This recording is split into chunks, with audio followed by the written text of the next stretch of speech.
श्री गुरु नानक देव जी संसार में फैले हुए अंधकार को दूर करने के लिए अक्सर यात्राएं करते रहते थे।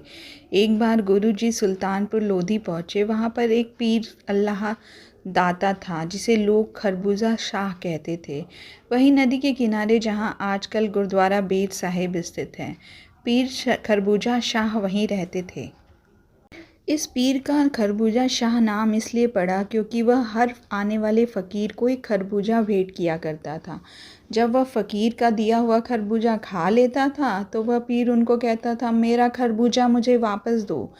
फ़कीर आगे से जवाब देता था कि मैंने खरबूजा खा लिया, मैं आपको कहाँ से वापस दूँ। पीर आगे से कहता था, अगर मेरा खरबूजा वापस नहीं कर सकते तो फिर मेरे सामने सिर झुकाओ। इस तरह वह लोगों को अपने सामने सिर झुकाने के लिए मजबूर कर देता था। एक बार श्री गुरु नानक देव जी खरबूजा शाह के पास आकर बैठ गए। खरबूजा शाह ने श्री गुरु नानक देव जी को एक खरबूजा भेंट कर दिया। गुरु जी ने खरबूजा लिया और उसके टुकड़े कर दिए।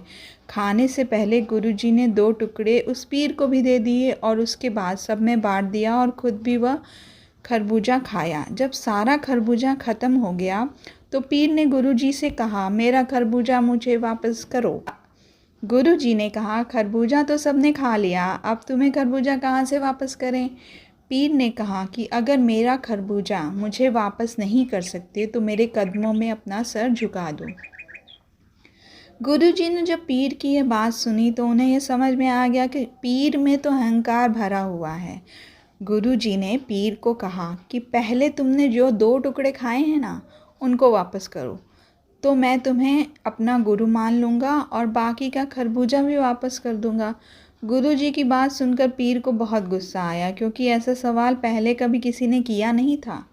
गुरु जी ने पीर को गुस्से में देख के कहा कि पहले जाकर नदी में स्नान करके आओ ताकि तुम्हारा मन निर्मल हो जाए, उसके बाद तुम्हारा खरबूजा हम तुम्हें वापस कर देंगे। पीर गुरु जी की बात सुनकर नदी में स्नान करने चला गया। जैसे ही पीर ने नदी में डुबकी लगाई तो उसे पूरी नदी खरबूजों से भरी हुई नजर आई।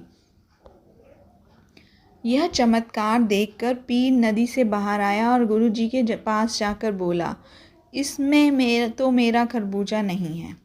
गुरु नानक देव जी ने कहा कि दोबारा जाकर देखो, तुम्हारा खरबूजा तुम्हें वहीं पे मिलेगा। खरबूजा शाह ने जब दोबारा जाकर देखा तो उसे अपना 2 टुकड़े कम वाला खरबूजा नजर आया। वह उस खरबूजे को उठाकर गुरु जी के पास ले आया और गुरु जी से बोला कि इसमें 2 टुकड़े कम हैं। गुरु जी ने कहा, जो संगत ने और मैंने खाया था वह मैंने पूरा कर दिया है, बाकी जो टुकड़े कम हैं वो तुम पूरा करो।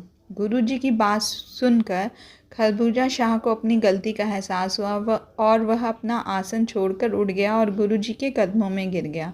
वह कहने लगा कि गुरु जी, मैंने अंत पा लिया है, मैं अपनी गलती के लिए माफ़ी चाहता हूँ, कृपया आप मुझे माफ़ कर दीजिए। इसके बाद खरबूजा शाह गुरु जी का भगत बन गया। गुरु नानक देव जी ने उसको अकाल पुरख की बंदगी और ज़रूरतमंदों की सेवा करने का उपदेश दिया। गुरु जी जब भी नदी में स्नान करने के लिए जाते थे तो वह पीर गुरु जी का चोला हाथ में लेकर खड़ा रहता था। वह अपने हाथों को आगे फैला कर रखता था ताकि गुरु जी का चोला उसके शरीर को छूकर कहीं मैला ना हो जाए। खरबूजा शाह गुरु जी का इतना बड़ा भक्त हो गया था कि एक दिन उसने कहा, मुझ में अब मेहमान की सेवा करने की हिम्मत नहीं रही, इसलिए अब मेरा घर आपका हुआ। गुरु नानक देव जी ने कहा कि न तेरा न मेरा, सब घर बेघरों के हैं। गुरु जी के वहाँ से जाने से पहले खरबूजा शाह ने कहा कि आपके दर्शनों के बिना रह पाना मुश्किल होगा। यह सुनकर गुरु जी ने बेरी की दातुन ज़मीन में गाड़कर वचन किया कि हमारे दर्शन इस बेरी में से कर लिया करना। पीर ने कहा कि अगर किसी कारणवश यह बेरी का पेड़ टूट गया तो गुरु नानक देव जी ने उसको वचन दिया कि यह बेरी का पेड़ हमेशा रहेगा, कोई भी आंधी तूफान इसका कुछ भी नहीं बिगाड़ सकेगा। गुरु नानक देव जी के कहे वचनों के अनुसार आज भी वह बेरी का पेड़ फल देता है। श्री गुरु नानक देव जी की इस साखी से हमें यह शिक्षा मिलती है कि हमें कभी भी अहंकार नहीं करना चाहिए, क्योंकि अहंकारी का सर हमेशा नीचा होता है। दोस्तों, अगर आपको ये साखी अच्छी लगी, ये वीडियो अच्छा लगा तो इस चैनल को सब्सक्राइब कीजिए, वीडियो को लाइक कीजिए और अपनों के साथ शेयर ज़रूर कीजिए। Thank you.